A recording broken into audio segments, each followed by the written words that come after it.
Hello, please stay tuned after I deliver my score for when I will talk about criticisms and sequel problems that will contain spoilers for Blair Witch. Blair Witch. Blair Witch.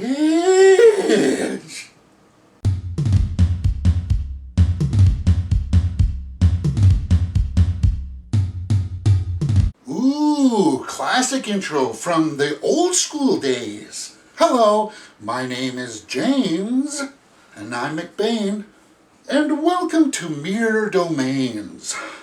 Okay, that's it. Get out of here. Earlier this year, I made a trailer reaction for this movie called The Woods, because I like to promote small features, and this movie had some buzz to it. Then it was revealed that this movie is called Blair Witch and is a sequel, and I did a trailer reaction to that as well. When it was called The Woods, I was mildly interested.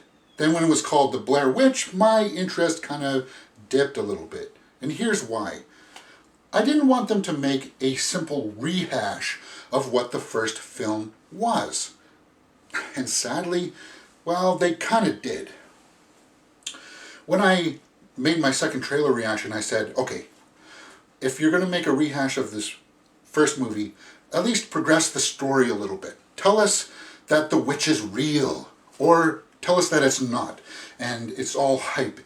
Sort of like mass hysteria, sort of what the second movie, Book of Shadows, was trying to do. So with all that in mind, I went into this movie, I sat down, and I was like,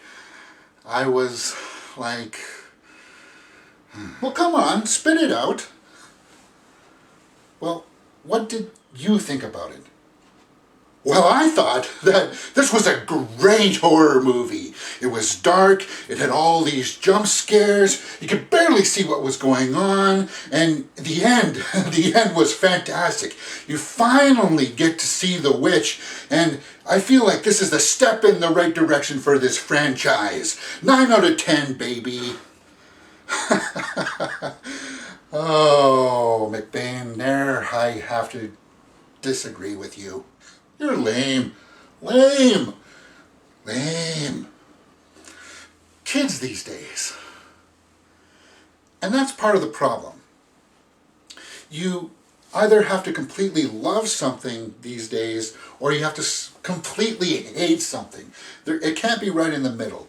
Because here's the thing. If you hate it and you say it's in the middle, then people will go, well, you must love it for some reason, so you suck. Or if you, for these people that really loved it, and you say, well, it was just okay, then they say, well, no, you then suck. It's a huge problem these days. People just can't say, well, it was just okay. And that's what I'm saying. I'm saying that this was just right down the middle for me. It was right, literally down the middle. And I'll talk about that as I get into my score sheet now. As you know, acting, directing, and story are out of a possible 2 points each that will contribute to the larger score out of 10. Acting. Was there any performance in this that made me go, wow, that's some stellar acting? Or, cohesively, this is some great acting? No, it was all serviceable. Anybody can scream from anything that you don't actually see. You just go, ah! So the acting is serviceable. 1. The directing. Okay. It's found footage. So the technical aspects of this were sort of intriguing, that they were trying to use drones and ear cams and such. He did seem to have some competence in working with the actors. But as far as the story, the pacing of this, it has a little bit of some troubles getting out of the start. It was slow to begin with, and for that I have to say that the directing is serviceable. There was nothing noteworthy in this because it had some serious story problems towards the end. 1 for the directing. Story, as I just said, it had some serious problems towards the end. It left things up for debate, and that's fine if you set it up within the confines of what you set up in the first act, but they didn't really set up too much in the first act other than these people want to go in the woods And it had too many problems. So for that, I got to give the story a 1 as well. It's just right down the middle. It's mediocre. Cinematography and score is handy. Hand cam, shaky stuff. It's darkly lit. You can barely see what's going on at times. So for that, 0.5. The score is 0.5. The watchability factor, if you have any interest in the Blair Witch mythology, you will want to watch this at least once. And for that, I gotta say, the watchability factor gets 1 point. Adding all that up, that is a 5 out of 10 for Blair Witch. Really? Okay. So let's talk about some spoilers now, as I deal with some of the criticisms and sequel problems. Traditionally, when a movie does well, like The Blair Witch, the studio will want to pump out a sequel. And they usually just use the same format, like the same story structure, so people have some familiarity to it. And that's what this movie feels like.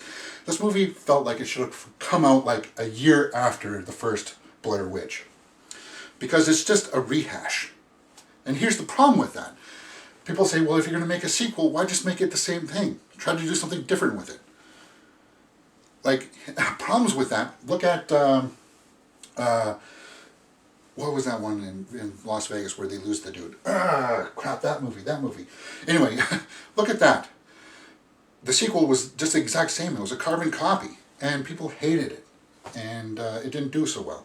So when this movie did the exact same thing and copied some of the same things, it didn't wow me. It didn't do anything for me because it just was too much of the same thing. My criticism about that is that, well, if you make a sequel that's too radically different, like Book of Shadows was doing, and by the way, if you want to appreciate that more, look at Good Bad Flicks. He made a good, terrific video that explores the ideas that movie was trying to do, and it will expand your appreciation for that film.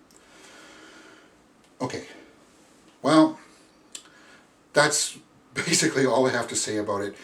I'm going to say something unconventional here that a lot of people will not agree with. I actually liked Book of Shadows, and I still think it's my favorite film out of the franchise. I've watched that one the most.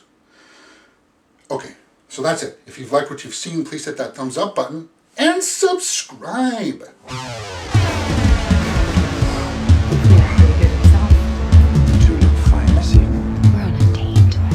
Blair Witch! Blair Witch! Blair Witch! Blair Witch! Blair Witch!